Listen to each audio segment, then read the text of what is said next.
தமிழால் இணைவோம். கதைகூறு கதைகூறு திருக்குறள் கதைகூறு நிகழ்வு 25. சங்கத்தமிழ் இலக்கிய பூங்காவின் தலைவர் வள்ளுவர், செயலர் பாவேந்தர் பாரதிதாசன் ஆகியோரை போற்றுகின்றேன்.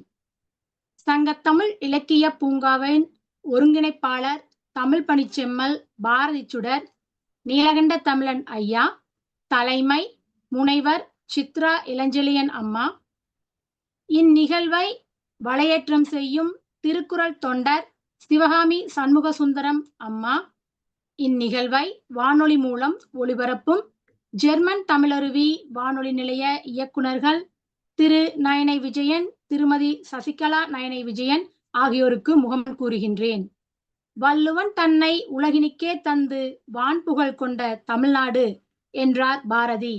அத்தகைய சிறப்புமிக்க வள்ளுவத்தை கதைகளின் மூலமாக விளக்க அறிவார்ந்த பெருமக்கள் இத்தலத்தில் இணைந்துள்ளனர். அனைவரையும் வருக வருக என்று வரவேற்கின்றேன். முதலாவதாக எனது கதையை கூறுகின்றேன். தலைப்பு மனம் தளராமை. பானு டீச்சர், உங்களை தலைமை ஆசிரியர் கூப்பிடுறாரு.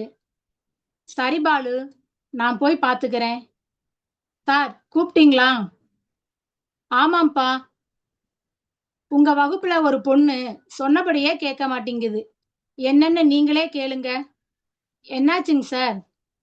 இப்பத்தான் தேர்வறையில இருந்து மாலா டீச்சர் உங்க வகுப்பு பவானிய கொண்டு வந்து விட்டுட்டு போறாங்க. பவானியா சார்? அவ நல்லா படிக்கிற பிள்ளையே. நல்லா படிக்கிறா, ஆனா சரியான காய்ச்சல், உடம்பு முடியாமல் இருக்கிறா. வீட்டுக்கு போக அனுமதி கொடுத்தும் போக மாட்டேன்னு அடம் பிடிக்கிறா. தேர்வு சமயத்துல மற்ற குழந்தைகளுக்கும் இதனால தொந்தரவா இருக்கும்ல. நான் காலையிலேயே பார்த்தேன் சார். அவகிட்ட முடியலைன்னா வீட்டுக்கு போமான்னு சொன்னேன். அவ தேர்வுக்கு தயாராயிட்டதால தேர்வு எழுதணும்னு விருப்பப்படுறா. எல்லாம் சரிங்க டீச்சர், ஆனா அவளால உட்காரவே முடியல. ரொம்ப சிரமப்படுறா பாருங்க. பெற்றோருக்கு முதல்ல ஃபோன் பண்ணி வர சொல்லுங்க, கூட்டிட்டு போக சொல்லலாம். தலைமை ஆசிரியர் சொன்னபடியே பெற்றோரை வர சொன்னார் பானு டீச்சர். சிறிது நேரத்தில் அவள் தந்தை வந்தார். அவர் கூறியும் பவானி கேட்பதாய் இல்லை. வகுப்பாசிரியரை பாவமாக பவானி பார்த்தாள். சார், அவ திருப்திக்கு அவ தேர்வு எழுதட்டுமே என்றார் பானு டீச்சர். என்னம்மா சொல்றீங்க? மற்ற குழந்தைகளுக்கும் இவ காய்ச்சல் பாதிக்காதா? இவ்வளவு முடியாம இருக்கிறாளே, அதுதான் குழந்தை புள்ள புரியாம அடம்பிடிக்குது. நீங்களுமா? இல்லைங்க சார், அவ எல்லா தேர்வையும் எழுதிட்டா. இது ஒண்ணுதான் மீதி இருக்கு. மற்ற குழந்தைகளை பாதிக்காம அவளுக்கும் சிரமம் தராம வேணா தனியா உட்கார்ந்து எழுத சொல்லலாமே. அதுவும் அந்த குழந்தையோட திருப்திக்காகத்தான். அவளுடைய அப்பாவும் வந்துட்டாங்க. அவ எழுதி முடித்த உடனே அனுப்பி விடலாம். எது பண்ணனாலும் சின்ன குழந்தைய ரொம்ப நேரம் சிரமப்படுத்தாதீங்க. சீக்கிரமா அனுப்பி வையுங்க. சரிங்க சார். பவானி, இங்க வா. இப்படி தனியா உட்கார்ந்துக்க. இந்தா கேள்வித்தாள், விடைத்தாள். உன்னால எவ்வளவு எழுத முடியுமோ எழுது. உங்க அப்பா வந்திருக்காங்க, நீ வீட்டுக்கு போ. சரியா? சரிங்க டீச்சர். எனக்காக தலைமை ஆசிரியரிடம் பேசி அனுமதி வாங்கி தந்ததுக்கு ரொம்ப நன்றி டீச்சர். சரி பவானி, நல்லா எழுது. தேர்வு எழுதி முடித்துவிட்டு அவள் அப்பாவுடன் வீட்டுக்கு சென்று விட்டாள் பவானி. அடுத்த வாரத்தில் பானு டீச்சர் அனைவருக்கும் மதிப்பெண் பட்டியலை தந்தார். பவானி முதல் மதிப்பெண் பெற்றிருந்தாள். அவளை பாராட்டினார் வகுப்பாசிரியர். அந்த தருணத்தில் அங்கு வந்த தலைமை ஆசிரியர் இதை அறிந்ததும் பவானியை மிகவும் பாராட்டிவிட்டு, உடலை மறைக்கும் அளவுக்கு அம்புகள் தைக்க பெற்றாலும் யானை தளராமல் தன் பெருமையை நிலைநிறுத்தும். அதுபோல மன எழுச்சியுடையவர் அழிவு வந்த விடத்தும் தளராமல் தம் பெருமையை நிலைநிறுத்துவர் நம் பவானியைப் போல என்று கூறினார். அதிகாரம் 60, ஊக்கமுடைமை. குறள் எண் 597. சிதைவிடத்து ஒல்கார் உறவோர் புதையம்பின் பட்டுப்பாடு ஊன்றும் களிறு.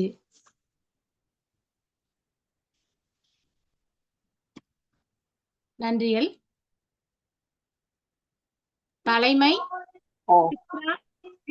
அம்மா அவர்களிடம் இத்தலத்தை ஒப்படைக்கின்றேன். வாருங்கள் அம்மா. அம்மா, உங்களுடைய அந்த கவிதை ஊக்கமுடைமைக்கு மிகவும் அருமையாகவும் பொருத்தமாகவும் இன்றைய நடைமுறை சூழலுக்கு ஏற்றதாகவும் இருந்தது அம்மா. மிக்க நன்றி அம்மா. உங்களை சங்கல் தமிழ் இலக்கிய பூங்கா வாழ்த்துகிறது அம்மா. நன்றிகள் அம்மா.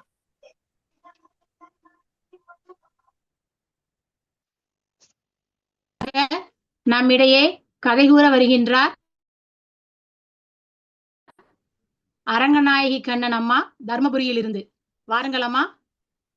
அரங்கநாயகி கண்ணன், தர்மபுரி.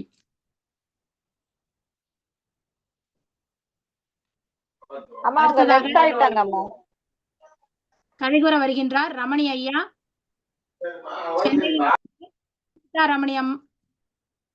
கீதா ரமணி ஐயா, சென்னையிலிருந்து. வாருங்கள் ஐயா. வணக்கம். வணக்கம். வணக்கம் ஐயா. எல்லாம் வல்ல மகாபெரிவா தனிப்பெரும் கருணையினாலே இன்றைக்கு உங்கள் முன் இருக்கின்ற ஒரு அரிய வாய்ப்பு எனக்கு கிடைத்துள்ளது.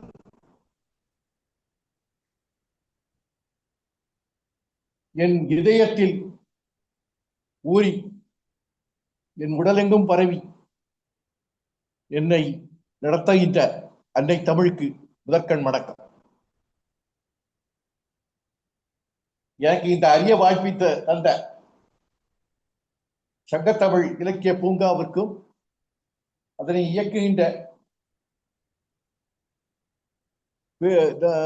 கவிஞர் திரு நீலகண்ட தமிழன் அவர்களுக்கும், தலைமை தாங்கி இருக்கின்ற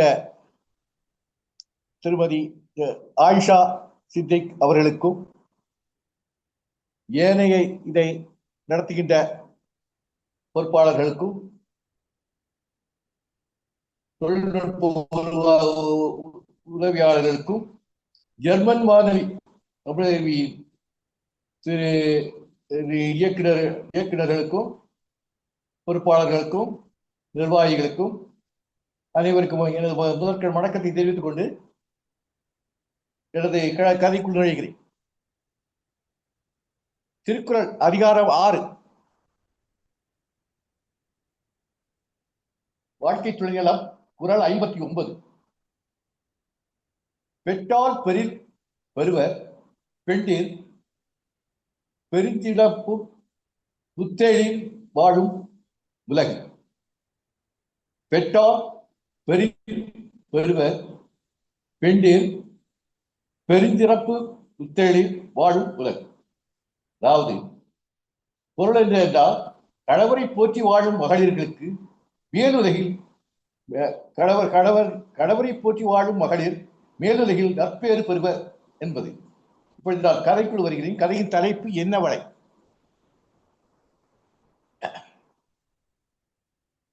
சீதா என அழைத்தார் ராமநாதன்.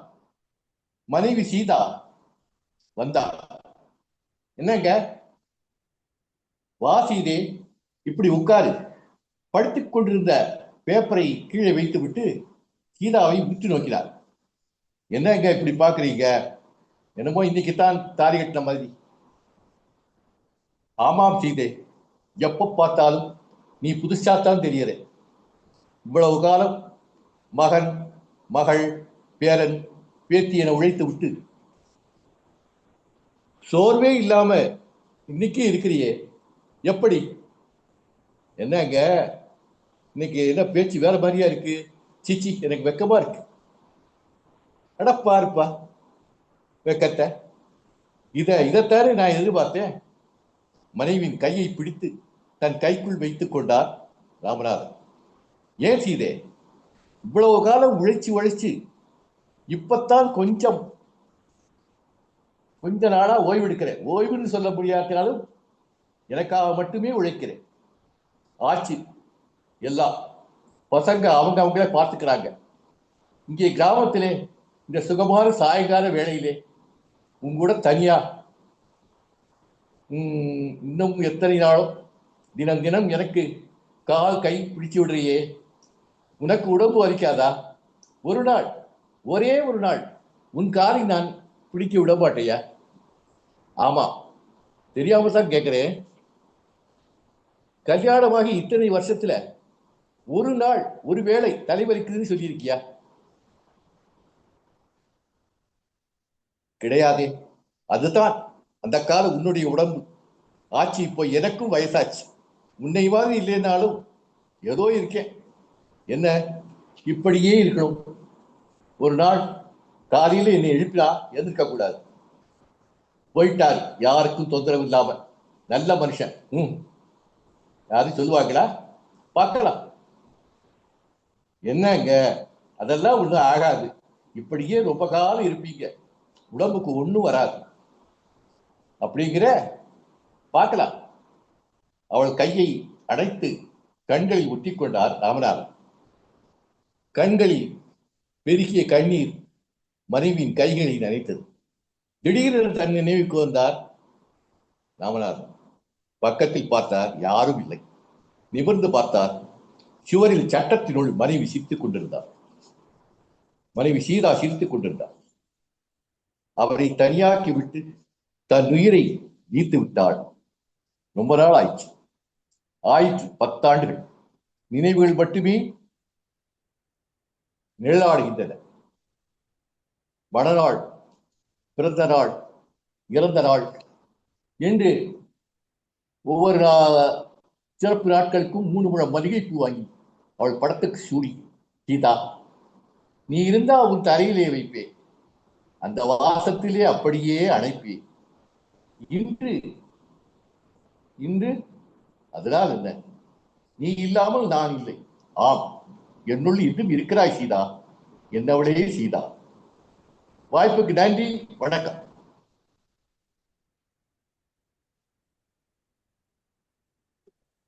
ஐயா, தாங்கள் கூறியது கதை அல்ல ஐயா, நிஜம். இன்றைய வாழ்க்கையில் நடந்து கொண்டிருக்கக்கூடிய நிகழ்வை ஒரு ஆத்மார்த்தமான, ஒரு யதார்த்தமாகவும் ஆத்மார்த்தமாகவும் நீங்கள் கதை சொல்லவில்லை, நிஜத்தை சொல்லி இருக்கின்றீர்கள். அதுவும் நீங்கள் சொன்ன விதம் ஒரு திரைப்படம் பார்த்ததை போல இருந்தது. அப்படிப்பட்ட ஒரு அருமையாக அந்த கதையை எடுத்து சென்ற விதம் நன்றாக இருந்தது. மைய கருத்தும் மிகவும் அருமை. இன்றைக்கு மனைவிகள் இல்லாமல் இருக்கக்கூடிய கணவர்மார்களினுடைய நிலையை அழகாக படம் பிடித்து நீங்கள் காட்டியிருக்கின்றீர்கள் ஐயா. உங்களை சங்கத்தமிழ் இலக்கிய பூங்கா வாழ்த்துகிறது. நன்றிகள் ஐயா. ஐயா, அம்மா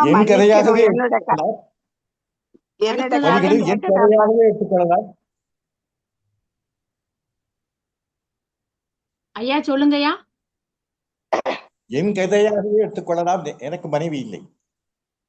நான் நினைத்தேன் மிகவும் உணர்வு பூர்வமாக, அதாவது ஒரு வேதனையை அனுபவித்தவர்களால் மட்டும்தான் இப்படி சொல்ல இயலும். அப்பொழுது என் மனதுக்குள்ளே நீங்க தீபா என்று குறிப்பிட்டிருந்தீர்கள். ஆனால் உங்கள் மனைவியின் பெயரை முன்பு கீதா என்று இணைத்து இருக்கின்றீர்கள். அப்போது நான் இரண்டுக்கும் ஒப்பிட்டு பார்த்தேன். அதுதான் நான் அதுதான் நீங்க. நன்றிகள் ஐயா, நன்றிகள். அடுத்ததாக அரங்கநாயகி கண்ணன் அம்மா தர்மபுரியில் இருந்து இணைகின்றார். படைக்கலன்களை வில், அம்பு, வாள், வேல் போன்ற பொருட்களை பற்றி வள்ளுவர் ஆங்காங்கே குறிப்பிடுகின்றார். வாருங்கள் அம்மா. அரங்கநாயகி கண்ணன், தர்மபுரி. நன்றி அம்மா. அன்னை தமிழுக்கு முதல் வணக்கம். அவை தலைமைக்கும் குழு தலைமைக்கும் அடுத்த வணக்கம். நீலகண்ட அன்பு சகோதரர் ஆளுமை மிக்க பாரதி சுடர் நீலகண்டன் ஐயாவுக்கு என் வணக்கம். ஜெர்மனி வானொலி நிலைய நைனை விஜயன் அவர்களுக்கும் அவர்கள் மனைவி சசிகலா விஜயன் அவர்களுக்கும் வணக்கம். இங்கு கவித்தலைமை ஆற்றும் சகோதரிக்கும் வணக்கம். தனசேகரன் என்பவன் பெரும் பணக்காரன். அவனுக்கு 2 பசங்க, ராமன் லட்சுமணன் என்று 2 பேரும் நல்ல கெட்டிக்காரர்கள். படிப்பதிலும் திறமைசாலிகளாய் இருந்தனர். ஆர்வம் அதிகமாக இருந்ததால் நன்றாக படித்தனர். நல்ல மார்க்கும் வாங்கினர். நீட் தேர்வு எழுதினர். அதில் 1 மார்க் குறைந்ததால் செலக்ட் ஆகவில்லை. அவர்களால் அதை தாங்க முடியவில்லை. அப்பா, நாங்கள் படித்தே ஆக வேண்டும், எப்படியாவது பணம் கட்டியாவது எங்களை படிக்க வையுங்கள் என்று கெஞ்சி கதறினர். அவருடைய அம்மா லதா, ஏங்க நம்ம பிள்ளைங்க படிக்க ஆசைப்படுறாங்க, நம்ம கிட்ட இல்லாத வசதியா? சொத்து எதையாவது விற்று படிக்க வைங்க, வசதி வாய்ப்பு இன்று இருக்கும், நாளை எப்படியோ பணத்தை திருடி விடுகிறாள். சொத்து சுகமும் நிலையானது இல்லை, கல்வி செல்வமோ என்றும் அழியாது, நிலையானது. அதுவே யாரும் திருடவும் பறிக்கவும் முடியாது என்று கூறினார். ராமன் லட்சுமணன் இருவரும் சொத்து எப்ப வேண்டுமானாலும் சேர்த்து கொள்ளலாம் அப்பா, எதையாவது விற்றாவது படிக்க வையுங்கள் என்று கெஞ்சினர். நீங்கள் படிக்க வைத்தால் நாங்கள் இதைவிட 10 மடங்கு சொத்து வாங்கி தருவோம் என்று கூறினர். சரி பிள்ளைகளா, என்னிடமுள்ள நிலத்தை விட்டு நீங்கள் விரும்பிய படிப்பில் சேர்ந்து படிக்க வைக்கிறேன். உங்களுக்கு நான் சேர்த்து வைக்கும் எல்லா செல்வத்தையும் விட கல்வி செல்வமே பெரியது என்பதை நானும் அறிவேன். வருந்த வேண்டாம், நீங்கள் படிக்க வேண்டிய ஏற்பாடு செய்யுங்கள், நான் பணத்துக்கு ஏற்பாடு செய்கிறேன் என்றார். பிள்ளைகள் மகிழ்ச்சியோடு விண்ணப்பம் போட்டனர். ராமன் பிடெக் படிப்புக்கும் லட்சுமணன் மருத்துவ படிப்புக்கும் விண்ணப்பித்தனர். அவர்களுக்கு இடம் கிடைத்து நல்ல முறையில் தேர்ச்சி பெற்றனர். நல்ல பதவியிலிருந்து நல்ல சம்பளத்தில் வேலைக்கு அமர்ந்தனர். அவங்கள சொல்லியபடியே தந்தைக்கு பல 10 மடங்கு சொத்து வாங்கி கொடுத்தனர். தந்தையும் மகிழ்ந்தார், அவர்களும் மகிழ்ந்தனர். இதையே தான் வள்ளுவர் கேடில் விழு செல்வம் கல்வி ஒருவர்க்கு, மாடல்ல மற்றவை அவை என்று கூறினார். இது 400வது திருக்குறள். நன்றி, வாய்ப்புக்கு நன்றி அம்மா. சிறப்பு சிறப்பு அம்மா. கல்வியினுடைய அந்த கேடில் விழுச்செல்வம் என்ற குறளுக்கு ஏற்றவாறு உங்களுடைய கதை அமைந்திருந்தது. ஆம், உலகில் எத்துணை செல்வங்களை வேண்டுமானாலும் எப்பொழுது வேண்டுமானாலும் நாம் சம்பாதித்துக் கொள்ளலாம், ஆனால் கல்வியை மட்டும் சம்பாதிக்க முடியாது என்ற பொருண்மையில் மிக அருமையாக உங்களுடைய கதை அமைந்தது. உங்களை சங்கத்தமிழ் இலக்கிய பூங்கா வாழ்த்துகிறது, பாராட்டுகிறது அம்மா. நன்றிகள், வணக்கம். மிக்க நன்றி அம்மா.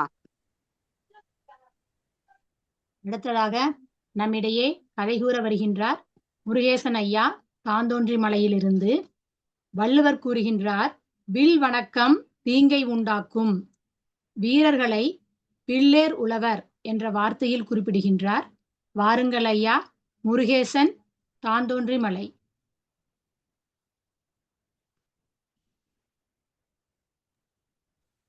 அனைவருக்கும் வணக்கம். கதை கூறு கதை கூறு திருக்குறள் கதை கூறு தொடர் நிகழ்ச்சி 25.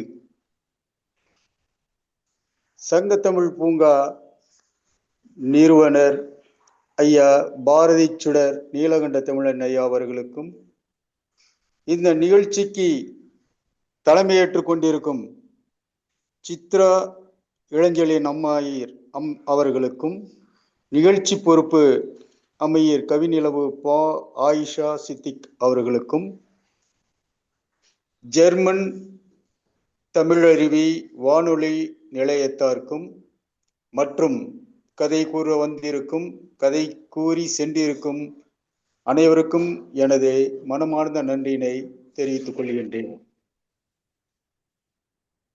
கதை.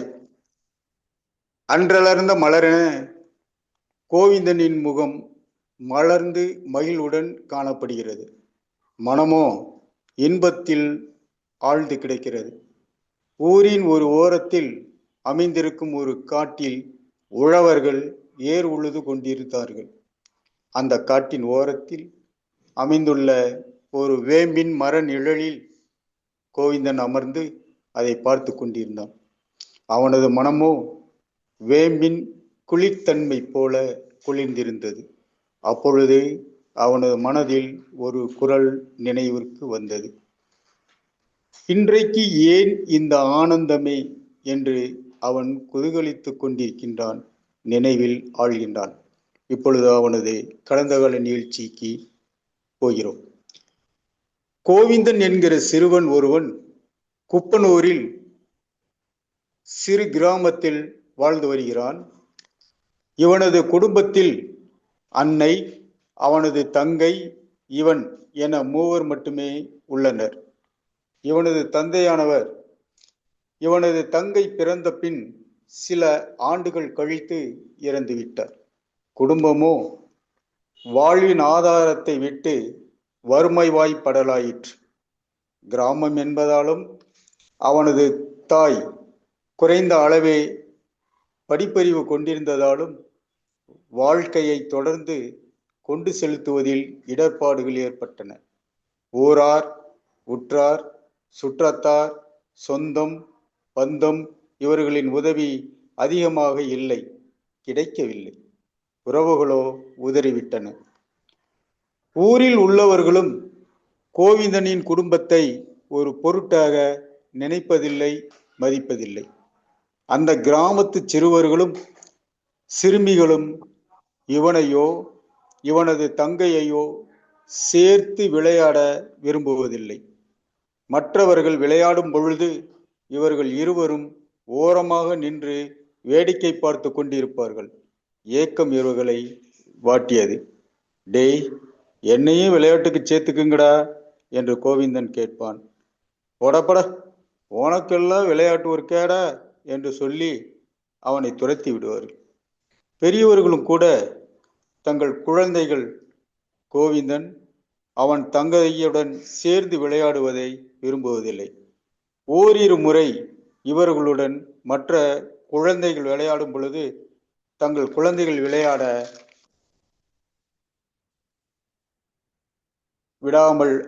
விடாமல் இழுத்துச் சென்று விடுவார்கள்.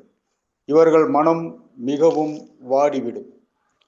குப்பனூரில் திருவிழா என்றாலும் இவர்களுடன் யாரும் சேர்ந்து கோவிலுக்கு செல்ல மாட்டார்கள். இதனால் மனம் நொந்து வெம்பி போவான் கோவிந்தன். ஒரு நாள் அவனது உறவுக்காரர்கள் வீட்டில் விருந்து நடந்து கொண்டிருந்தது. அழைப்பின் பேரில் இவனது அம்மா கோவிந்தனையும் அவனது தங்கையும் அழைத்து சென்றிருந்தார். ஏய் ஏய் அருக்கா, நீங்க வா, இங்க உட்கார்ந்து சாப்பிடலாம் என்று தனது பக்கத்தில் தங்கையை உட்கார அழைத்தான். டே டே டே, எழுந்துருடா, நீங்கெல்லாம் பந்தியிலே உட்கார்ந்து சாப்பிடணுமா? எழுது போயிட்டு அப்புறம் வந்து கொட்டிக்குங்க என்று துரத்தினார் அந்த வீட்டுக்காரர். இதை பார்த்து கொண்டிருந்த அவனது தாய் அவர்கள் இருவரையும் அழைத்து கொண்டு வீட்டிற்கு வந்து விடுகிறார். தாயின் கண்களிலிருந்து கார்முகில் மழை என கண்ணீர் வழிந்தது. கோவிந்தன் தாயின் கண்ணீரையும் தங்கையின் கண்ணீரையும் துடைத்திருக்கிறான். அம்மா, அழாதீங்க, நமக்கு ஒரு காலம் வரும் என்றான். பொறுத்தார் பூமி ஆழ்வார் என்ற மொழி அவனது மனதில் தோன்றியது. ஆனால் அவனது மனதில் மட்டும் வலி அதிகமாகி கொண்டும் வந்தது. அவனது தாயும் துன்பத்தை மறைத்து கொண்டு தனது மக்களுக்கு ஆறுதல் கூறி மகிழ்ச்சி ஊட்ட முயற்சி செய்தால் முயன்றும் தோல்வியுற்றாள். மனதில் ஏற்பட்ட ஆறாத காயத்தை மறக்க முயன்று தனது கவனம் முழுவதையும் படிப்பில் செலுத்துகிறான். இவன் படிக்கும் பள்ளி குப்பனூரிலிருந்து 1 மைல் தொலைவில் தான் உள்ளது. அவனும் அவனது தங்கையும் அப்பள்ளியில் சென்று படித்து வருகின்றனர். கோவிந்தன் பள்ளி இறுதி வகுப்பும் தங்கை 7ஆம் நிலையும் படிக்கின்றனர்.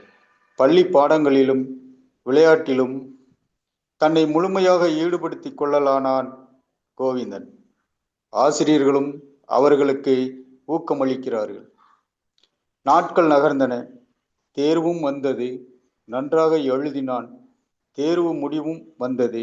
அதே வேளையில் பள்ளிக்காக மாநில அளவில் கலந்து கொண்ட விளையாட்டு போட்டிகளில் முடிவும் வந்தன. கோவிந்தன் தேர்வில் மாநில அளவில் 2ஆம் நிலையில் தேர்ச்சி பெற்றிருந்தான். விளையாட்டிலும் சிறப்பு நிலையை பெற்றிருந்தான். இதனை அறிந்த மாவட்ட ஆட்சியர் அவர்கள் ஒரு கிராமத்து சிறுவர் இப்படிப்பட்ட சிறப்புகளை கொண்டிருக்கிறான் என்று மகிழ்ந்து கோவிந்தனின் இல்லத்திற்கே வந்து அவனையும் அவன் தாயையும் தங்கையையும் பாராட்டி பரிசினை வழங்கி சென்றுள்ளார். அவனது அன்னை மனமோ வானில் பறக்கும் பறவையாய் இருந்தது.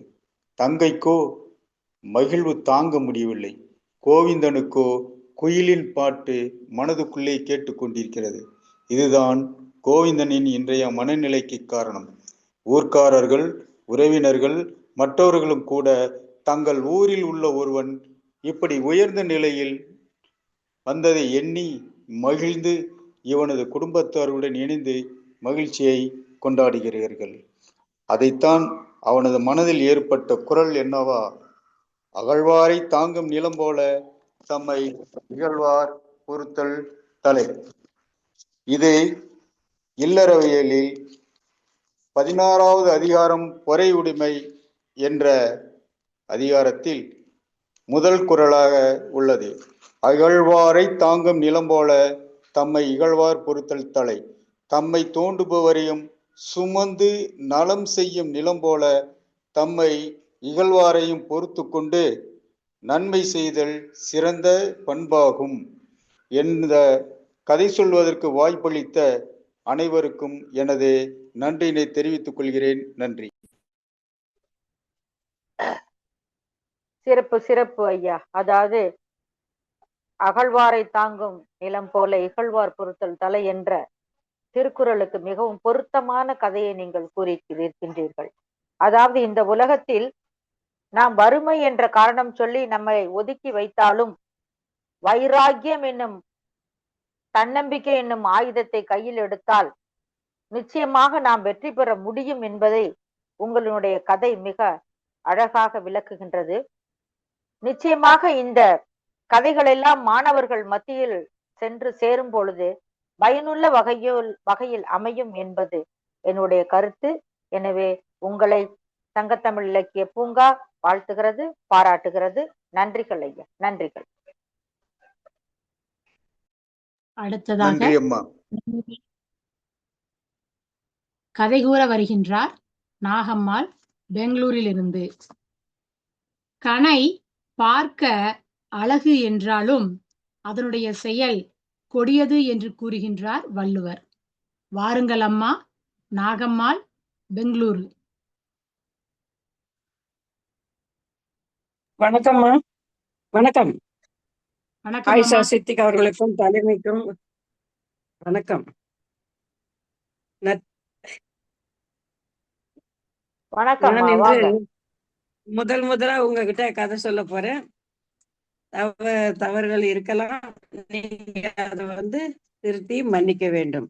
அன்புடைமை என்ற அதிகாரத்துல இருந்து, அன்பிலார் எல்லாம் தமக்குரியர், அன்புடையார் என்பும் உரியர் பிறர்க்கு என்ற ஒரு குறளுக்கு ஒரு சிறு கதையை சொல்ல விரும்புகிறேன். தமிழனும் மிக நெருங்கிய நண்பர்கள். சிறு வயது முதலே இருவரும் ஒன்றாக படித்து ஒன்றாகவே பணிக்கு சென்றனர். இருவரின் நட்பு மிக நெருங்கிய நட்பு. இருவருடைய மனதிலும் இன்ப துன்பம் இரண்டையும் கலந்து பேசி முடிவெடுப்பர். அப்படி இருக்கும்போது ஒரு நாள் மழைக்காலம், புயல் வெள்ளம், வீடெங்கும் நீர் நிறைந்து வெள்ளக்காடாய் தெரிந்தது. தெருவும் வீடும் ஒன்றாக இருந்தது. வீதியில் நடந்து செல்ல முடியவில்லை. பள்ளிக்கு சென்ற சிறார்கள் வீடு திரும்ப முடியவில்லை. அனைவரும் தத்தளித்து என்ன செய்வது என்று புரியாமல் நின்று கொண்டிருக்கிறார்.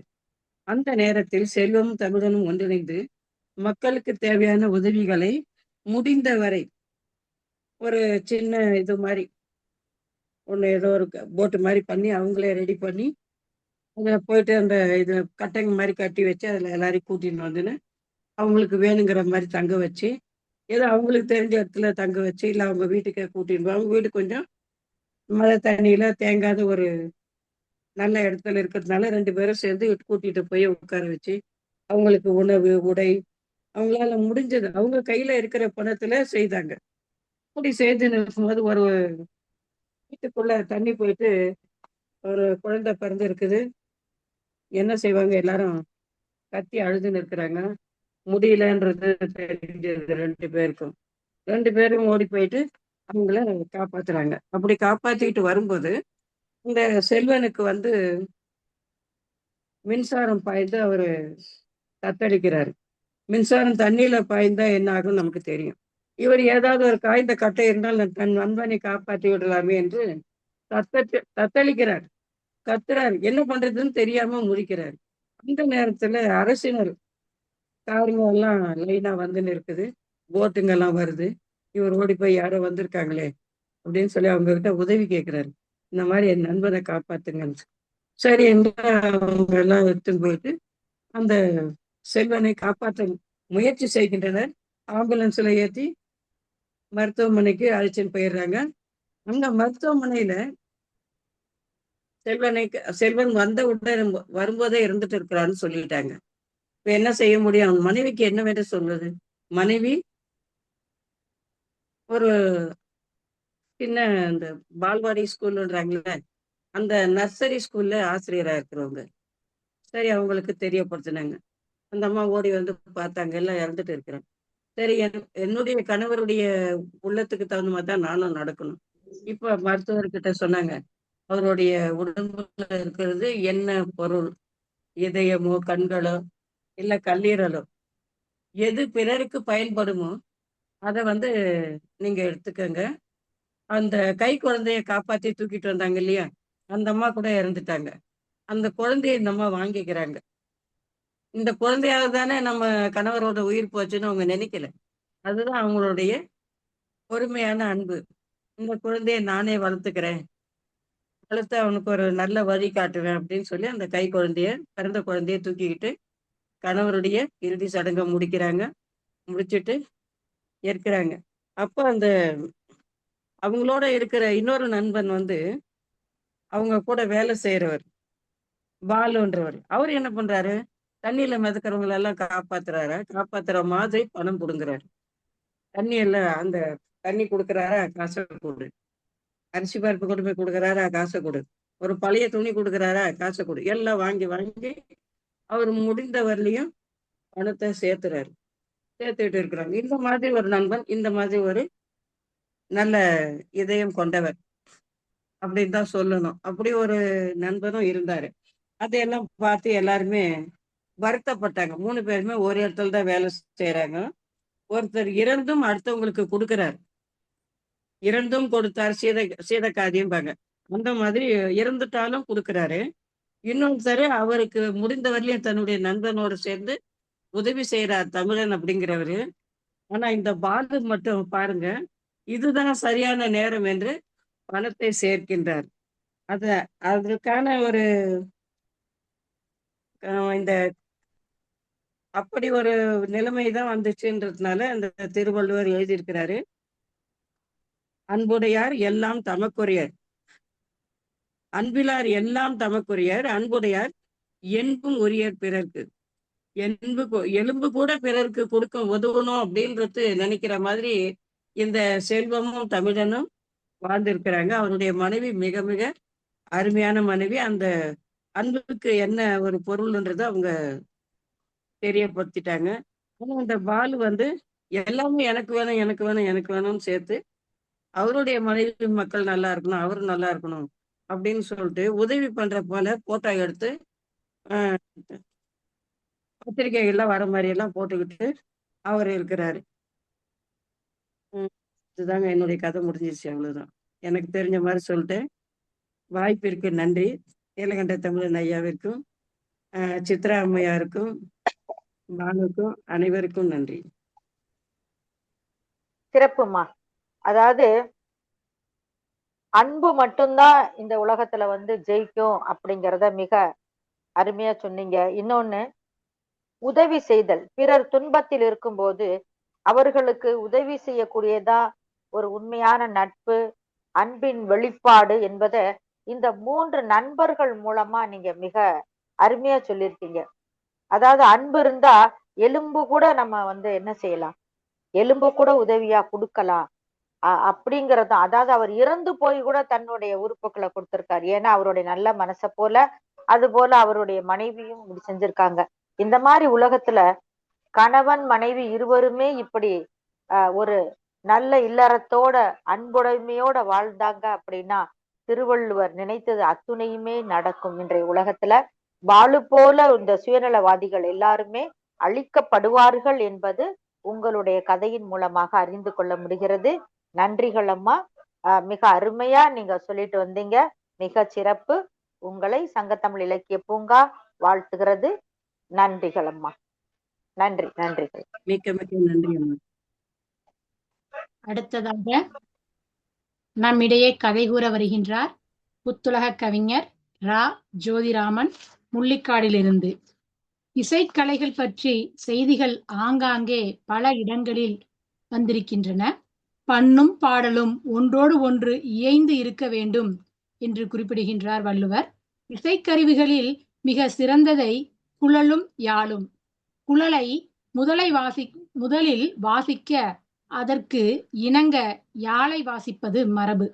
இதனை எண்ணி குழலை முன்வைத்து அதன் பின்னே யாழை வைத்துச் சொல்கின்றார் வள்ளுவர். வாருங்கள் அம்மா. ரா. ஜோதிராமன், முள்ளிக்காடு. என்னை ஈன்ற தாய்க்கும் தாய்மானவராம் தந்தைக்கும் முத்தமிழுக்கும் முதல் வணக்கம். பாரதி சுடர் திரு நீலகண்ட தமிழன் ஐயா அவர்களையும் தலைமை பொறுப்பேற்று சிறப்பாக இந்த கதை கூறும் நிகழ்வை நடத்தி செல்லும் சகோதரி ஆயிஷா சித்திக் அவர்களையும் முனைவர் சித்ரா அம்மா அவர்களையும் சக கதை கூறும் நல்லுள்ளங்களையும் வணங்கி கதைக்கு வருகின்றேன். தலைமை ஆசிரியர் கோவிந்தசாமி படபடப்பாக இருந்தார். ஏமா சீக்கிரம் சாப்பாடெல்லாம் கட்ட வேணாம், நீ பைய கொடு, நேரம் ஆயிடுச்சு. பக்கமாவா இருக்கு இந்த மண்ணூர், சித்தேரி மலையில இருக்கு, நேரத்துக்கு போக வேணாமா என்று படபடத்தார். சாப்பாடு வேறு சரியான நேரத்தில் எடுத்து செல்ல முடியவில்லையே என்று மனைவி மீது கோபத்துடன் மோட்டார் சைக்கிளை ஒரு மிதி மிதித்தார். மோட்டார் சைக்கிள் சர்ரென்று சீறி பாய்ந்தது. அழகான இயற்கை சூழ்ந்த மலை கிராமம் அது. சாதாரண பயணம் அல்ல, சாகச பயணம். சித்தேரி வரை பேருந்து உண்டு. அதை சுற்றியுள்ள பல கிராமங்களுக்கு பேருந்து வசதி இன்று வரை இல்லை. சுதந்திரம் வரவில்லை இன்னும் இந்த குக்கிராமங்களுக்கு. சில்லென்ற தென்றல் காற்று வீச அதிகாலை சூரியன் மலைகளின் இடையே மெல்ல மெல்ல எட்டி பார்த்தது. மஞ்சள் பையை தோளில் போட்டுக்கொண்டு பள்ளி மாணவன் ஒருவன் சென்று கொண்டிருந்தான். என்ன அது? குனிந்து அதை எடுத்தான். அட, அலைபேசி. கண்கள் பளபளக்க அதை திருப்பி திருப்பி பார்த்தான். சுற்றும் முற்றும் பார்த்தான். யாருடைய இது? யாரையும் காணவில்லையே. அந்த அடர்ந்த காடுகளிடையே புற்கள் மிதிப்பட தொடர்ந்து நடந்து சென்றான். சரக்கென்று மோட்டார் சைக்கிள் ஒன்று மாணவன் அருகில் வந்து நின்றது. அது நம்ம தலைமை ஆசிரியர் கோவிந்தசாமி தான். தம்பி தம்பி, அந்த செல்லிடப்பேசி என்னோட இதுதான்ப்பா, தவற விட்டுட்டேன். முக்கியமா பள்ளி செய்திகள் எல்லாம் உள்ளதால என் நிம்மதியே போயிருந்தது. இப்பதான் நிம்மதியா இருக்குப்பா என்றார். மாணவன் ஆசிரியரையும் அலைபேசியும் மாறி மாறி பார்த்தான், சிறிது சந்தேகத்தோடு. தம்பி, அலைபேசியில என் புகைப்படம் இருக்கும் பாரு என்றார் ஆசிரியர். பார்த்த பின்பு மாணவன் புன்முறுவலோடு திருப்பி கொடுத்தான். ரொம்ப நன்றி தம்பி. அது ஒரு நடுநிலை பள்ளி. பள்ளி மணி ஒலித்தது. ஆரவாரத்தோடு மாணவர்கள் பிரார்த்தனைக்கு கூடினார்கள். மாரியும் படபடப்போடும் பயத்தோடும் வந்தான். எதற்காக இன்று நம் பெற்றோர்களை வர சொல்லி இருப்பார்கள் பள்ளியில்? தெரியவில்லையே. ஒலிபெருக்கியில் மாரியை அழைத்தார்கள். மாணவர்கள் கரவொலி எழுப்ப புரியாமல் ஆசிரியர்கள் முன் வந்து நின்றான் மாரி. ஆசிரியர்கள் அவனை வாஞ்சியோடு அழைத்து திருக்குறள் புத்தகம் மற்றும் வேறு பல புத்தகங்களையும் எழுதுகோல் கரிக்கோல் அடங்கிய தொகுப்பையும் அளித்து பாராட்டி பேசினார்கள். பெற்றோர்களையும் அழைத்து மகிழ்வோடு அந்த மாணவனை பாராட்டி பேசினார்கள். ஏன் தெரியுமா? அந்த அலைபேசியை தான் மறைத்து வைத்துக் கொள்ளாமல் நேர்மையாக உரியவரிடம் ஒப்படைத்ததற்காக தான் அந்த பாராட்டு. அதிகாரம் 4, அரண் வலியுறுத்தல். குறள் 34.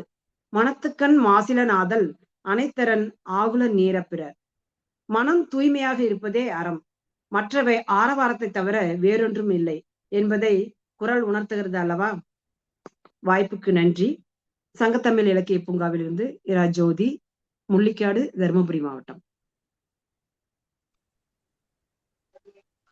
சிறப்புமா. அதாவது உங்களுடைய கவிதையில ஆரம்பத்துல அந்த காட்டினுடைய அந்த வளமையை உங்களுடைய வர்ணனை நல்லா இருந்துச்சு. அந்த காடுகளை பத்தி மிக அருமையா கொண்டு போனீங்க. ஒருத்தர் கோவம் வந்தா எப்படி வரும் அப்படிங்கறதையும் நீங்க அந்த அவருடைய அந்த வண்டி வந்து சீறி பாய்கிறது என்று உங்களுடைய அந்த சொல்லாடல்கள் எல்லாமே மிகவும் அருமையாக இருந்தது. உங்கள் கதையிலிருந்து தெரிஞ்சுக்கிறது என்ன அப்படின்னா, நம்ம உண்மையாக இருந்தோம் அப்படின்னா வாழ்க்கையில நமக்கு பாராட்டுகளும் வெகுமதிகளும் தானாகவே வந்து சேரும் அப்படிங்கிறதுக்கு மிகப்பெரிய உதாரணமா வள்ளுவர் சொன்ன மாதிரி மனத்துக்கண் மாசிலனாதல் என்ற குறளுக்கு தகுந்த மாதிரி உங்களுடைய கதையை நீங்க கொண்டு போனீங்க. மிக சிறப்பு. இது வந்து மாணவர்களுக்கு இது சென்று அடையுங்கிறதுக்காக இது கண்டிப்பா ஒரு நீதி கதைகளாக வருங்கிறதுல எந்த விதமான சந்தேகமும் இல்லை. மிக சிறப்பா சொன்னீங்கம்மா. உங்களை சங்கத்தமிழ் இலக்கிய பூங்கா வாழ்த்துகிறது. நன்றிகள் அம்மா. நன்றிப்பா. நன்றி. அடுத்ததாக நம்மிடையே கதை கூற வருகின்றார் மழலை யோகாஸ்ரீ மயிலாடுதுறையிலிருந்து. சிறிய முயலை கொடிய அம்பால் எய்வது சிறப்பன்று என்று வள்ளுவர் குறிப்பிடுகின்றார். வாருங்கள், மழலை யோகாஸ்ரீ மயிலாடுதுறை. வணக்கம். சங்கத்தமிழ் இலக்கிய பூங்காவிற்கு எனது வணக்கத்தை தெரிவித்துக் கொள்கின்றேன். அதிகாரம் 12, நடுவு நிலைமை. சொற்கோட்டம் இல்லது செப்பம் உறுத்தலையா உட்கோட்டம் இன்மை பெறின். இதுல வந்து திருவள்ளுவர் என்ன சொல்லிருக்காரு அப்படின்னா, நம்ம எப்பயுமே நடுவு நிலைமையோட தீர்ப்பு வழங்கினோம்னா அவங்களுக்கு எப்பயுமே மக்கள் வந்து சிறந்தவங்க அப்படின்னு சொல்லுவாங்க என்பது திருவள்ளுவர் சொல்லியிருக்காரு. இப்ப வந்து நான் அதுக்கு ஒரு கதை சொல்ல போறேன். என்னன்னா, ஒரு ஊர்ல மரியாதை ராமன் அப்படின்னு ஒருத்தவங்க இருந்தாங்க. அவர் வந்து என்னன்னா எப்பயுமே நல்ல மக்களுக்கு சிறந்த ஆட்சியை மட்டுமே தருவாரு. அவர் வந்து என்னன்னா அவர்கிட்ட எந்த தீர்ப்பா இருந்தாலுமே அவர் சரியான அளவுக்கு மக்களுக்கு தீர்ப்பு வழங்குவாரு. அதனாலதான் மக்கள் அவரை மரியாதை ராமன் அப்படின்னு சொல்வாங்க. அவர் பேர் மரியாதை ராமன் தான். ஆனா சிறப்பு பெயரா நல்ல நீதியை வழங்கும் எந்த நாட்டுல அவர் தான் மன்னவர் அப்படின்னு சொல்லுவாங்க. அது மரியாதை ராமனுக்கு மிகப்பெரிய புகழை கொடுக்கும். அப்ப வந்து ஒரு நாளுக்கு ரொம்ப பெரிய பிரச்சனை ஆயிட்டு. என்னன்னா, ஒரு உழவர் வந்து என்ன பண்ணாருன்னா, ஒரு வாணிகத்தை வந்து என்ன கேட்டாருன்னா, என் மகளுக்கு திருமணம் நடத்த போறேன், அதுக்கு எனக்கு வந்து என்னன்னா எனக்கு வந்து உங்க யானையை இரவல் கேட்டாரு. உங்க யானை எனக்கு கொடுங்க, 3 நாள் கழிச்சு நான் கொடுத்துறேன் திருமணம் நடத்திட்டு. அவர் மகளை வந்து அழைச்சிட்டு வந்து காட்டினாரு. சரி, என்னால எப்படி நம்ப முடியும், உங்க மகளை அழைச்சிட்டு வாங்க அப்படின்னு சொன்னேனே. அந்த உழவரும் அவங்க மகளை போய் அழைச்சிட்டு வந்து காட்டினாரு. ஆமா, மகள் தான் அது. சரி சரி, என்ன வேணும் உங்களுக்கு அப்படின்னு கேட்டாங்க. அதுக்கு வந்து, நான் திருமணத்தை நடத்திட்டு உங்கள்கிட்ட வந்து யானையை கொடுத்துறேன் அப்படின்னு சொன்னாரு. அதுக்கு வந்து வணிகரும் யானை எடுத்துட்டு வந்து, இதாங்க திருமணத்தை நடத்திட்டு என்கிட்ட கொடுத்துருங்க அப்படின்னு சொன்னாங்க. அப்ப வந்து விவசாயம் நன்றி அப்படின்னு சொல்லிட்டு யானைய அவங்க வீட்டுக்கு அழைச்சிட்டு போனாங்க. அழைச்சிட்டு போயிட்டு கொஞ்ச நாள் கழிச்சு திருமணம் வந்துடுச்சு. அப்ப வந்து திருமணம் நடக்க போகுது. அப்ப வந்து யானையில வந்து இந்த பெண்ணும் அவங்களும் வந்தாங்க. அப்ப யானையில அப்ப ஊர்வலம் வந்தாங்க அவங்களும். அப்ப வந்து ஊர்வலம் வரும்போது யானைக்கு என்ன ஆச்சுன்னே தெரியல. திடீர்னு அந்த யானை வந்து உழுந்துருச்சு. அதுக்கப்புறம் மருத்துவமனைக்கு அழைச்சிட்டு போய் பார்த்தா அதுக்கு மருத்துவர் சொல்றாங்க, இந்த யானை வந்து இறந்துடுச்சு அப்படின்னு சொன்னாங்க. அப்ப வந்து உழவருக்கு என்ன சொல்றதுன்னே புரியல. அடடா, இப்படி ஆச்சா, என்ன பண்றது, ஒண்ணுமே புரியலையே, நம்ம இப்படி பண்ணிட்டோமே, அந்த வணிகத்தை போய் என்ன பண்றது, நம்மள்ட்ட பணம் இருக்கு, இந்த பணத்தை எடுத்துட்டு போய் நம்ம வணிகத்தை கொடுத்து பார்ப்போம். சரி அப்படின்னு சொல்லிட்டு பணத்தை எடுத்துட்டு போலாம் அப்படின்னு சொல்லிட்டு வணிகத்தை போறாரு. வணிகர் ஐயா, என்ன யானை எடுத்துட்டு வந்துட்டீங்களா, திருமணம் நடந்து முடிஞ்சிச்சா அப்படின்னு கேட்டாங்க. முடிஞ்சிருச்சியா அப்படின்னு சொன்னாங்க. யானை எங்க இன்னமும் வரல அப்படின்னு கேட்டாங்க. யானை செத்துட்டு இறந்து போயிடுச்சியா அப்படின்னு சொன்னாங்க. என்னது, இறந்து போயிடுச்சா, என்ன சொல்ற, நான் அவனை நம்பிதானே கொடுத்தேன், அதுவும் இரவல் கொடுத்துருக்கேன் உனக்கு, என்னன்னா நடத்திட்டு கொடுக்குறேன்னு சொல்லிட்டு சொன்னனால உனக்கு இலவசமாவே யானை கொடுத்துட்டு 2-3 நாள் கழிச்சு வாங்கிக்கிறேன்னு சொல்லியிருக்கேன், என்ன இப்படி பண்ணிட்டியா அப்படிங்கிறாங்க. இல்லைங்க ஐயா, யானை வந்து ஊர்வலம் செல்லும் போது என்னன்னா யாரும் நான் எதிர்பார்க்காததுமா செத்துச்சு ஐயா அப்படின்னு சொன்னாங்க. அதுக்கு சொன்னாங்க, என்ன தைரியத்துல நீ சொல்ற? நான் உன்னை நம்பிதானே கொடுத்துருக்கேன், இப்படி பண்ணிட்டியே, இரு நான் ஊர் தலைவர்கிட்ட போய் உன்னை மாட்டி விடுறேன் வா, அதுக்கான நீதி அவரே தருவாரு, நீ தண்டனை அனுபவிப்ப அப்படின்னு சொன்னாங்க. அதுக்கு உழவர் சொன்னாரு, நான் அதுக்கான மாற்றான பணத்தை வேணா தரேன்யா அப்படின்னு சொல்லிட்டு பணத்தை கொடுக்க போறேன். எனக்கு பணம் எல்லாம் தேவையில்ல, அந்த யானை தான் வேணும்.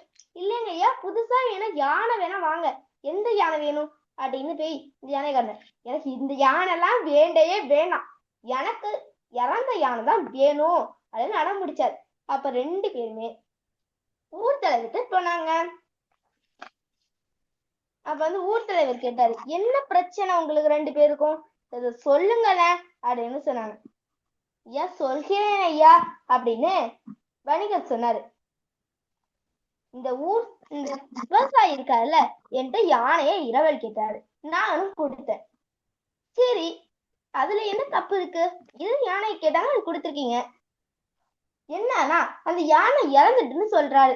இப்ப என்னயா பண்ண முடியும்? அவர் கேட்டாருன்னு கொடுத்தேன், இறந்துட்டுன்னு சொல்றாரு, அது நல்லா இருந்த யானை தான்யா அப்படின்னு வணிகர் சொல்றாரு. அதுக்கு என்ன ஆச்சு உழவரே அப்படின்னு கேட்கும்போது உழவர் அதுக்கு சொன்னாரு, ஐயா நான் திருமணத்துக்காக நான் கேட்டேன்யா, அது யாரும் எதிர்பார்க்காத விதமா இறந்துருச்சியா, அதுக்கு பதிலா நான் பணம் தரணும் சொல்லிட்டேன் ஐயா. அவர் கேட்க மாட்டாரு, எனக்கு அதேதான் வேணும்னு சொல்றாரு. நான் முத்துக்கள் தரேன், ஏன்னா வளையல் ஏதாவது இருந்துச்சுன்னா நீங்க தங்க மணி அதெல்லாம் தரேன்யா அப்படின்னு சொல்றேன். ஆனாலும் அவர் கேட்க மாட்டாரு. என்ன பண்றதுன்னே புதுசா ஒரு யானை வாங்கி தரேன்னு சொன்னா கூட கேட்க மாட்டாரு அப்படின்னு சொன்னாங்க.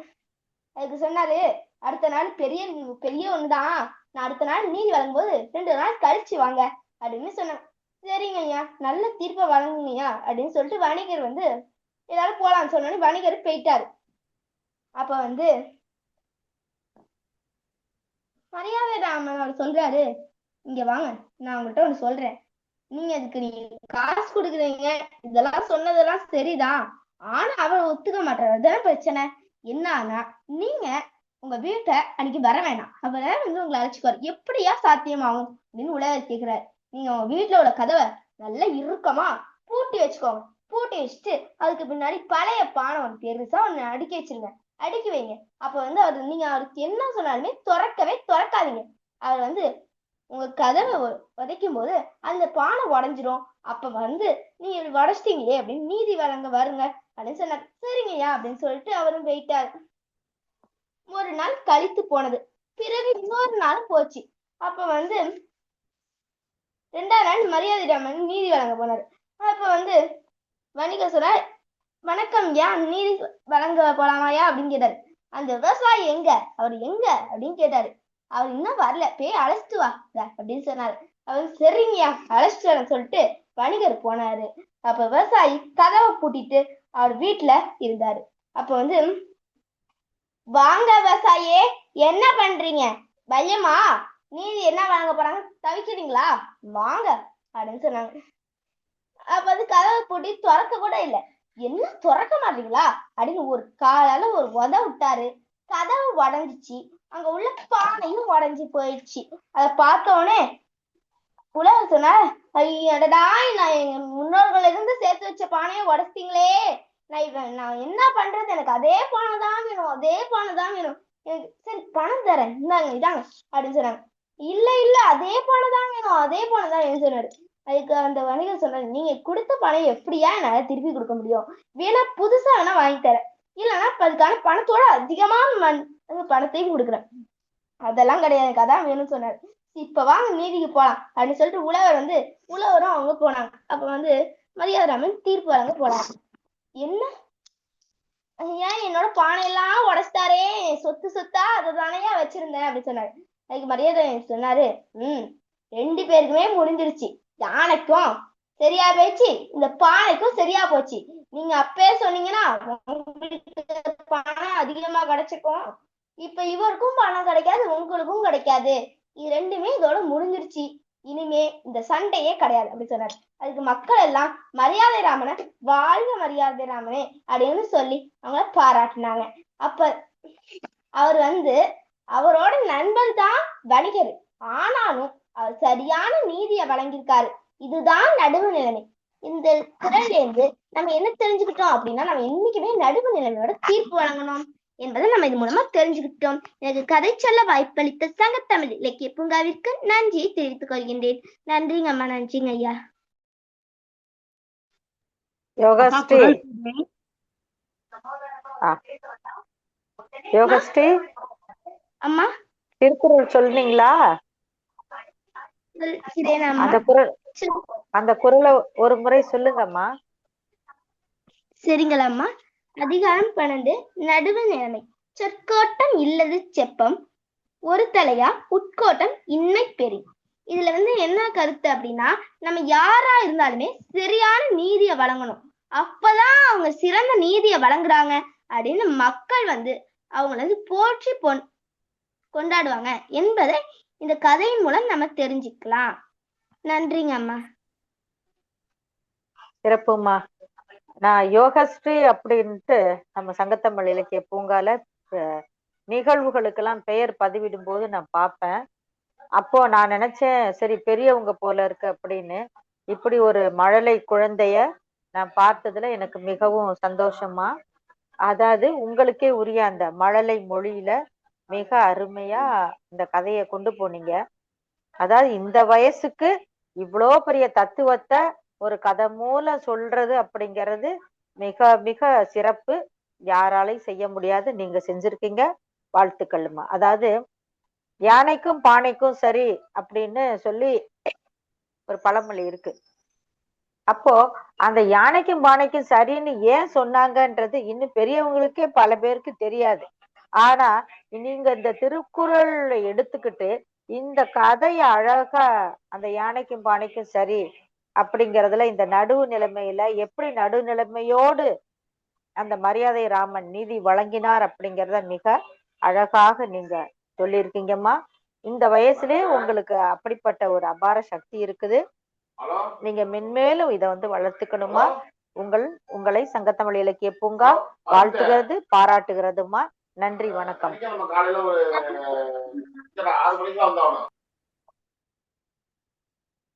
அடுத்ததாக நம்மிடையே கதை கூற வருகின்றார் கருத்தரங்க ஒருங்கிணைப்பாளர் மா காயத்ரி, அவினாஷியிலிருந்து. ஏதேனும் ஒரு செய்தியை பலருக்கு தெரிவிக்க வேண்டுமாயின் பறை அறைந்து வெளியிடுதல் அக்கால வழக்கம். இவ்வாறு அறைதலால் அப்பறையை அரைப்பறை என்றனர் என்ற கருத்தை வள்ளுவத்தின் மூலமாக நம்மால் அறிய முடிகின்றது. வாருங்கள் அம்மா. மா காயத்ரி, அவினாஷி. அனைவருக்கும் வணக்கம். இவள் அல்லவா மனைவி. புலவர் வாஸ்பதி மிசிரர் காவியம் ஒன்றை எழுதி கொண்டிருந்தார். காவியம் எழுதும் சிந்தனையிலே மூழ்கி கிடந்தார். உலக நினைவே அவருக்கு இல்லை. பெற்றோர்கள் அவருக்கு திருமணம் செய்து வைக்க நினைத்தார்கள். தங்கள் எண்ணத்தை அவரிடம் சொன்னார்கள். பெற்றோர்களை மறுத்து பேசாத அவர் திருமணத்திற்கு ஒப்புக்கொண்டார். அவருக்கும் பாமதி என்ற மங்கை நல்லாளுக்கும் திருமணம் நடந்தது. காவியம் எழுதுவதிலேயே இருந்து அவருக்கு திருமணமான நினைவே இல்லை. கணவரின் நிலைமையை பாமதி அறிந்தாள். இல்லற கடமைகளை ஒழுங்காக செய்து வந்தாள். அவர் காவியம் எழுத உறுதுணையாக நின்று எல்லா உதவிகளையும் செய்தாள். அவருக்கு எந்த குறையும் இல்லாமல் கவனித்துக் கொண்டாள். ஆண்டுகள் பல சென்றன. இருவருமே முதுமை அடைந்தார்கள். காவியத்தை எழுதி முடித்தார் அவர். செயற்கரிய செயல் செய்துவிட்ட நிறைவு அவருக்கு ஏற்பட்டு விட்டது. தான் எங்கே இருக்கிறோம் என்று கவனித்தார். அருகே பெண்மணி ஒருத்தி நிற்பதை பார்த்தார். யாரம்மா நீ என்று கேட்டார். என்னை உங்களுக்கு நினைவில்லையா? நான் உங்கள் மனைவி என்றாள் அவள். தனக்கு திருமணமானது அப்பொழுதுதான் அவருக்கு நினைவுக்கு வந்தது. இல்லற வாழ்வில் ஈடுபடாமலேயே முதுமை அடைந்ததை நினைத்தார். மனைவியின் தியாகம் அவருக்கு புரிந்தது. அம்மணி, உனக்கு செய்ய வேண்டிய கடமை எதையும் நான் செய்யவில்லை. ஆனால் நீயோ எல்லா கடமைகளையும் பொறுப்புடன் செய்துள்ளாய். இவ்வளவு காலம் பொறுமையாகவும் இருந்துள்ளாய். மாதர் குலத்திற்கே எடுத்துக்காட்டு நீ அம்மா. என்னால் செய்ய முடிந்த கைமாறி இதுதான். நான் இவ்வளவு காலம் அரும்பாடுபட்டு எழுதிய காவியம் இது. இதற்கு உன் பெயரையே வைக்கப் போகிறேன், பாமதி காவியம் என்று. இந்நூல் பெயர் பெறும். இந்த காவியம் உள்ளவரை உன் புகழ் நிலைத்து நிற்கும் என்று உணர்ச்சி பொங்கச் சொன்னார். அவர் கண்களில் கண்ணீர் வழிந்தது. அதிகாரம் 6, குறள் எண் 51. மனைத்தக்க மாண்புடையாள் ஆகிற் தற்கொண்டான் வளத்தக்காள் வாழ்க்கை துணை. இல்வாழ்க்கைக்கு ஏற்ற நற்குண நற்செயல்கள் நிறைந்தவளாகி கணவனின் வளத்தை மேலும் உயர்த்துபவளே நல்ல மனைவி ஆவாள். மனைத்தக்க மாண்புடையாள் ஆகி தற்கொண்டான் வளத்தக்காள் வாழ்க்கை துணை. நன்றி. வாய்ப்புக்கு நன்றி.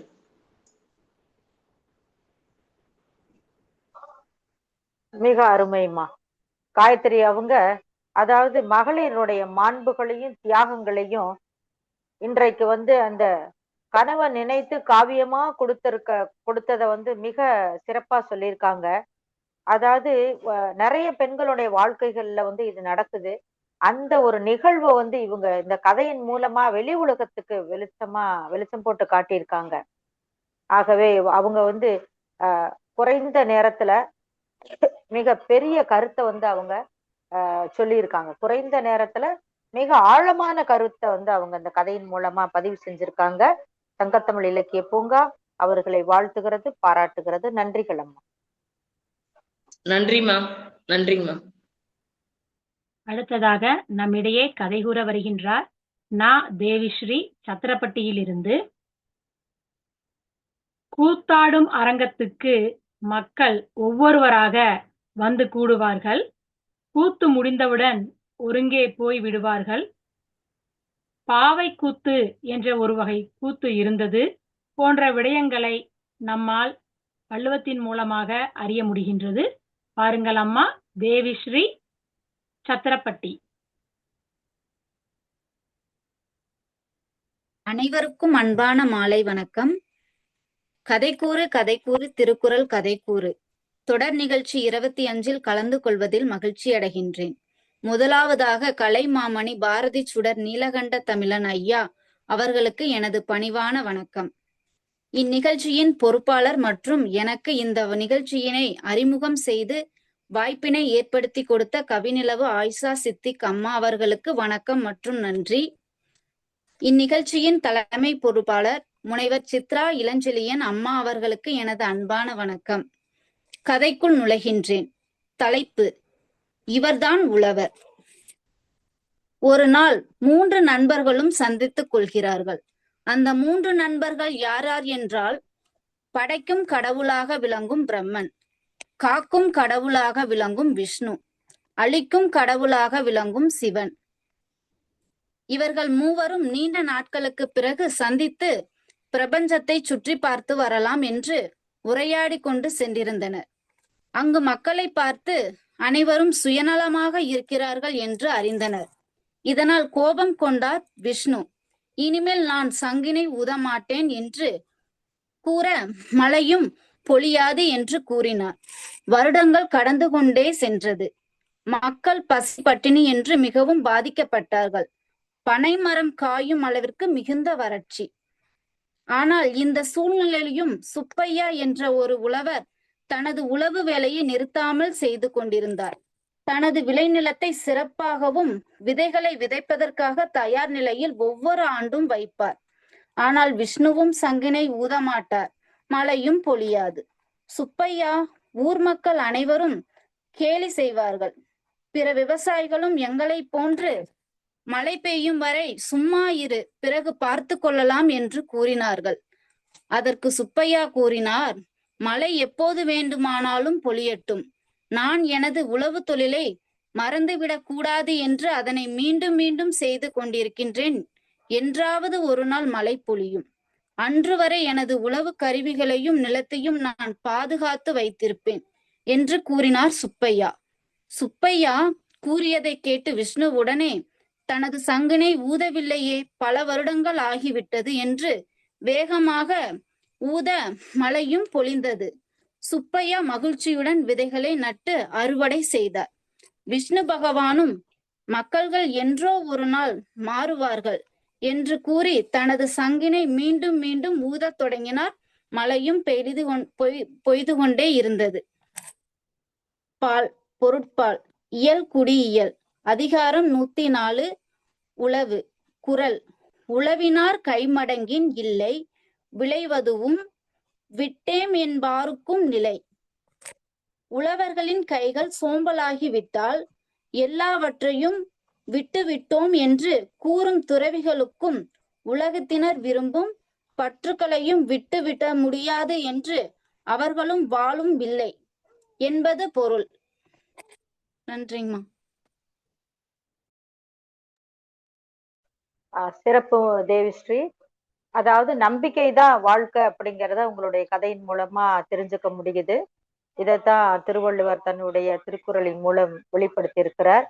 அதாவது என்றைக்காவது ஒரு நாள் விஷ்ணு சங்க ஊதுவார், அன்றைக்கு மழை வரும் என்ற நம்பிக்கையில அந்த உழவன் தன்னுடைய வேலை செய்யாம நிறுத்தல. அதை அவன் செஞ்சுட்டே இருந்தான். அந்த கடவுள் மேல் உள்ள நம்பிக்கையும் அவனுடைய உழைப்பின் மேல் உள்ள நம்பிக்கையும் அவனுக்கு ஒரு நற்பலனை கொடுத்தது மழை மூலமாக என்ற கருத்தை மிக அழகாக நீங்கள் சொல்லியிருக்கின்றீர்கள். உங்களை சங்கத்தமிழ் இலக்கிய பூங்கா வாழ்த்துகிறது, பாராட்டுகிறதுமா. நன்றிகள்.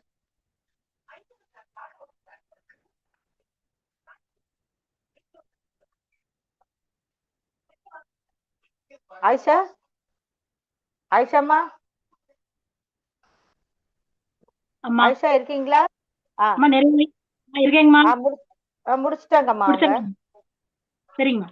ஏதமில் வள்ளுவரின் குரல் வெண்பாவினால் ஓதிய ஒன்பொருள் எல்லாம் உரைத்ததனால் தாதவில் தார் மாறாதாமே தமை பயந்த வேதமே மேதக்கன பொடியோடு விரிந்த பூமாலையை உடைய பாண்டியராசனே குற்றம் இல்லாத வள்ளுவர் இனிய குரல் வெண்பாக்களாலே 4 வேதங்களாலும் சொல்லப்பட்ட ஒள்ளிய பொருள்களையெல்லாம் கூறினமையால் மேம்பாட்டுக்கு தக்கவை அக்குறள் வெண்பாக்களோ முதநூலாய் நின்று அவற்றை பயந்த வேதங்களோ நீ சொல்வாயாக என்று பெருஞ்சித்திரனார் கூறுகின்றார். கதைகூறு கதைகூறு திருக்குறள் கதைகூறு நிகழ்வு 25. இந்த சிறப்பான நிகழ்வை நடத்த நமக்கு வாய்ப்பளித்த சங்கத்தமிழ் இலக்கிய பூங்காவின் ஒருங்கிணைப்பாளர் தமிழ் பணிச்செம்மல் நீலகண்ட தமிழன் ஐயா அவர்களுக்கு எனது நன்றியை கூறுகின்றேன். தலைமை முனைவர் சித்ரா இளஞ்செழியன் அம்மா அவர்களுக்கு எனது நன்றியை கூறுகின்றேன்.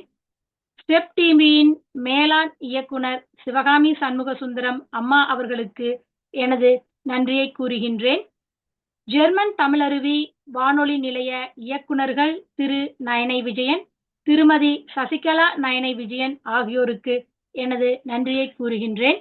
சிறப்பான கதைகளை சொல்லிய கதை சொல்லிகள் கீதா ரமணி ஐயா அவர்களுக்கும், முருகேசன் ஐயா அவர்களுக்கும், நாகம்மாள் அம்மா அவர்களுக்கும், ரா ஜோதிராமன் அம்மா அவர்களுக்கும், மழலை யோகஸ்ரீ பாப்பா அவர்களுக்கும், மா காயத்ரி அவினாசி அம்மா அவர்களுக்கும், நா தேவிஸ்ரீ அம்மா அவர்களுக்கும் எனது நன்றியை தெரிவித்துக் கொள்கின்றேன்.